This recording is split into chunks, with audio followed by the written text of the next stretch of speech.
because, as you may recall, I mean, before the war, was virtually, I mean, unanimous military analysis in the West, in which I shared, by the way, and obviously, very obviously in Russia too, um, that Russia would win a quick victory on the battlefield in February 22. Um, Western embassies were evacuated from Kiev in the expectation of, the Russian occupation.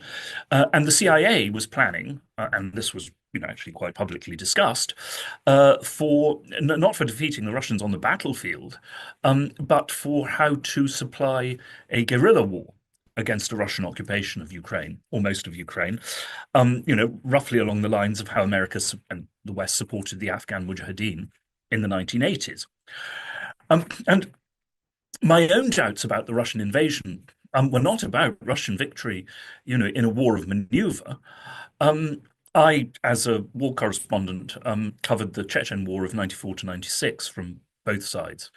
And I wrote before the war that if the Ukrainians basically withdrew into their cities and fought it out street by street, um, they would both impose huge casualties on the Russians, but also the destruction, the civilian deaths involved would ruin Russia's political agenda of, trying to win over large sections of the Ukrainian population.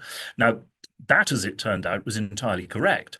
But the point was, I expected Russia to be able to surround the cities and, grind them down, which, as far as large cities were concerned, except for some captured at the very start of the war, was only true of Mariupol.